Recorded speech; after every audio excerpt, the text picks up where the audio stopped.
And that length and weight, when I go back to the computer, will generate another figure called relative weight. That's a proportion to the fish's length and his weight. The higher that number, the healthier or more fat plump. So I got a high WR relative weight because I'm kind of plumpy.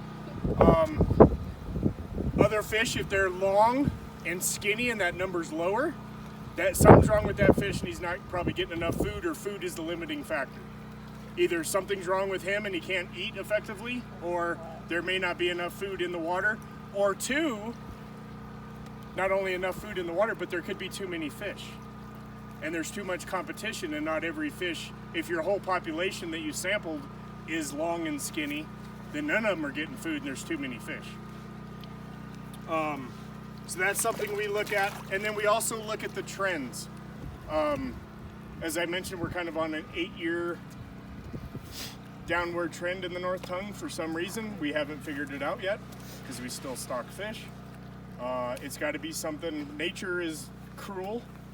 Well, we had such a hard freeze a couple winters ago, and then 2018 we had such high water that we probably flushed. High water and rain and snow melt will flush fish downstream, and then they can never get back up. If they got below, down in the Tongue River Canyon somewhere, they may not be able to make it back up here.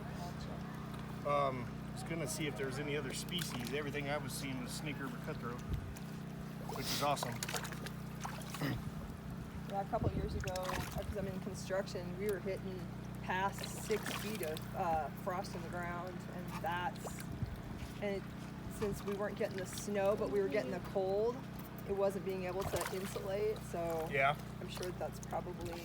And you know, Mother Nature's cruel, but at the same time, this river also just gets pounded with anglers. Yeah. It's right next to the highway. Oh yeah. There's all these pullouts for people to park and fish. We did a creel survey in 2018 here on the North Tongue River.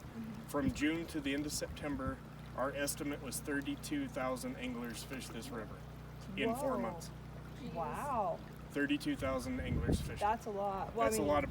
So even in a catch and release area like we are here, with that many fishermen, even the best intentioned fly fisherman is going to foul hook a fish, is going to accidentally drop a fish on his head when he's taking a picture of them.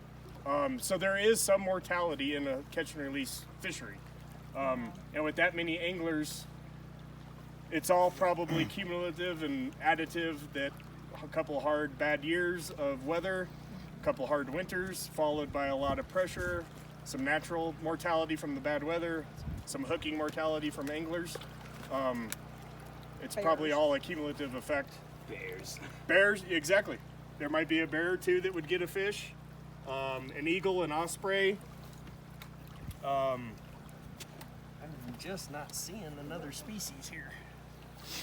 So this is probably one of our recent stalkers from earlier this summer. Snake River cutthroat. He's not quite as bronze as some of the others are, but he'll probably get that when he gets a little older.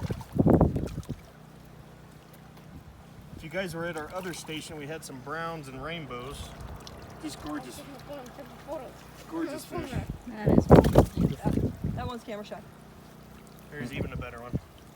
Ooh, look at that guy. Wow. And this is an old fish because he's got a fin clip. So some of our stocked fish, we clip their fins so we know what year. I'll have to go back through the database and see what year that fish was stocked. He's an older fish. What? That's cool. So that is cool. Can't believe there's not a brook trout in here.